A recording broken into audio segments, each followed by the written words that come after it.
Yo, what's up, everybody? It's your boy Slim, aka Mr. Different, back with another video. Today, we're gonna be looking at how to get a better sound or good vocal sound without using a booth. That's why the video is called "No Booth, No Problem." Because, in my opinion, I don't really like using vocal booths. A lot of you guys use your closet as vocal booths, and you don't have a properly built vocal booth. And if you use your closet as a vocal booth, you can get into a lot of issues like cone filtering. You can have the sounds bouncing off and adding muddiness to your vocals. Just making it sound very bad and just not really pleasing. Like I said, if you just use a closet for it, because your voice needs sound to travel. It needs time to travel away and back. Like I said, when you talk to a microphone, sound travels, bounces off the wall, comes back. And if you're enclosing a little bitty closet, oh dang! If you're closing a little bit closet, sound just bounces back really fast and adding in extra frequencies. It's cutting out. It's phase issues, cone filtering, all kind of stuff that I want to get into. But it's just bad to use a closet. Now, a real vocal booth is usually about room size, and it's a room built inside a room with acoustic paneling all over and treatment and floating rooms and all that good stuff. But a lot of us don't have the money to do that. A lot of us are like me in a bedroom studio, where we have to make do with the room we got. But there's a way you can get a great vocal sound even in an open room like this, and I'm gonna show you guys exactly how you can do that. Now, as you can hear, this is the I'm gonna go through just a few steps on how to do that. Now, yeah. So right now, here I am standing in the middle of my room, on my studio, and I have my microphone. I have my AKG P220 microphone, very inexpensive microphone, going into my Joe Meek 3Q preamp, going into my Focusrite interface, into Studio One for monitoring and all that. So a very inexpensive setup. You don't need the preamp, but as long as you got a microphone and interface and software, you're good to go. You can do this, no problem. So yeah, you don't really need a lot to get a great sound. Now, first off, the first way to get a good sound is just to record music. Just wherever you're at. If you're in an open room, use it. I mean, I understand a lot of us don't have treatment, don't have that kind of stuff, don't have the panels or anything like that. But just use it. As you can hear, I will be putting a little bit of EQ and compression on my vocals. That's gonna be it, just compression and EQ to kind of fix my voice, maybe a little DS, and I don't know yet. But as you can hear, I still have a good sound. Yes, you can hear some of my room, of course, if you listen to it. Yo, yo, yo, it's your boy Slim, aka Mr. Different. Back on the mic. You can hear the echo, you can hear the reverb. It's there. Yeah. It's not super bad, like if you're in a bathroom or something like that. But you can, eventually get away with it. You might can add, a little bit EQ, a little bit of compression. Once you put your vocals inside the mix with your beats and stuff like that, you're probably not gonna hear much of the room noise anyway. It'll still be there, but it won't be that bad. A lot of you guys don't record vocals because you're just afraid of what your room sounds. Bump that, start recording. Step one, or my very first tip for you guys, is just to start recording with what you got. Point blank, period, whatever. Yeah, just do it. Just do it. Get to it. Stop being a little bitch. Man up and just start recording. That's my very first tip. Just do it and have fun. As you get better and get more money and start making money, then you can invest in stuff like that. My next tip is hanging up blankets like that. Now I do have a blanket up behind me, cause I have a big ass window that takes up half my wall behind me.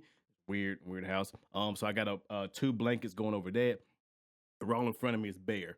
I don't have nothing on this wall yet. I'm probably gonna get something to put on this wall to kind of reduce the reflections, but I do have something in the back of my room back there. Then my controllers, I'm putting something behind here as well. So you can hang up blankets and stuff like that to help out, or blankets, the foam, the acoustic foam. You can build your own acoustic panels using what that 703 Owens Corning stuff, very thick stuff to reduce it. You can do that as well. That's tip number 2.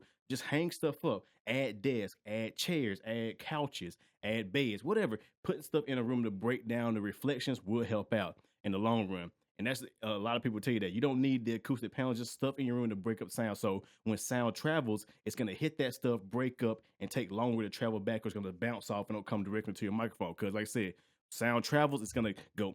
Look at me hitting the microphone. It's gonna go through the microphone and come back into the microphone. And what you want to do is you try to reduce that or slow it down or absorb that sound from coming back into the microphone. So yeah, that is my tip number 2. Hang stuff up, put furniture in there. Just dress room. Also, I'm sounding a little sick. Think I'm coming down with something. 3 kids. You're bound to get sick. It just happens. All right. So tip number 3, or my next tip for that, is to use something like a reflection filter or a chaotic eyeball or something like that. If you know, I did build my own chaotic eyeball. It's not the best. People complained about it. I had some bitching ass comments whining about how I cut my thing. Who gives a fuck? It still sounds better than your studio, probably. Oh, but in the end, it works. It works. And also have a reflection filter. So what I'm about to do right now is put on a reflection filter and this chaotic eyeball, and we're gonna see how that sounds. So let's do that right now.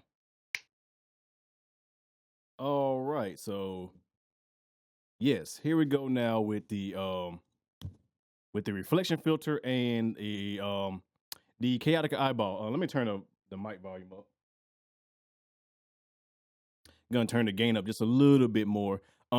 Yeah, and there you go. Now you can hear it does reduce the reflections a little bit. It makes the vocals a little bit more focused, more mid-focus, of course. That's what these, chaotic eyeballs usually do, or any type of stuff like this. It just it makes it a little bit more focused, as you can hear.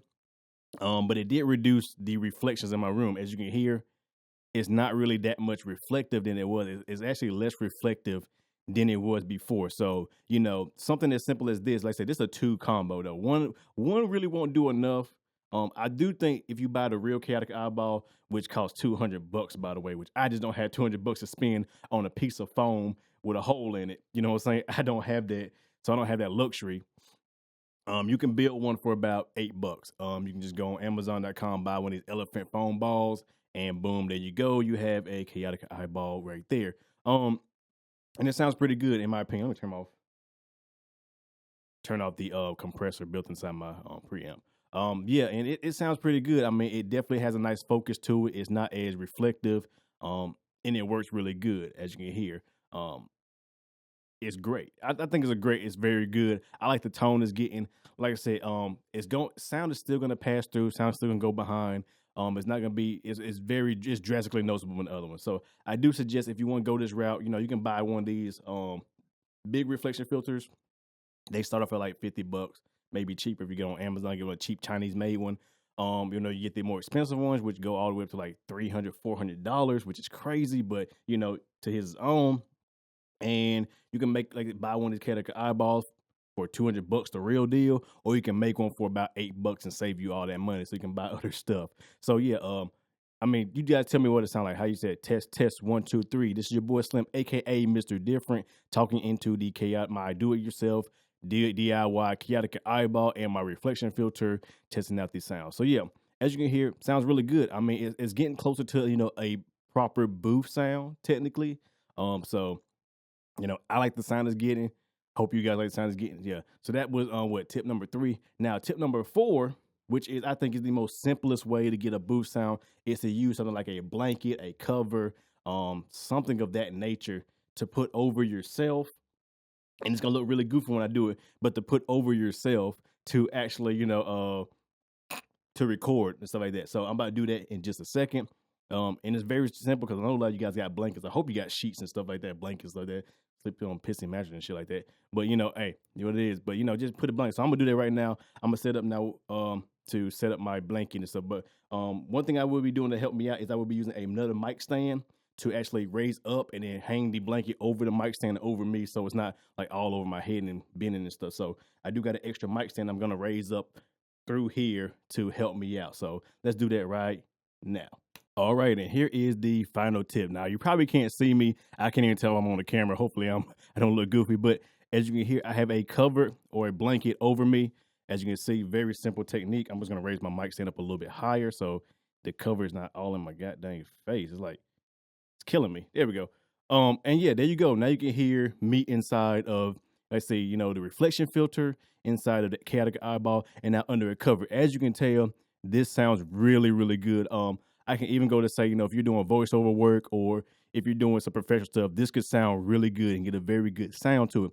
And this is probably the cheapest way to go about it. Like, as you can hear, it's not much room. You're really hearing my voice, very focused, very cheap, very expensive. The only bad thing about this, if you got a hot room, it will get hot as hell under here.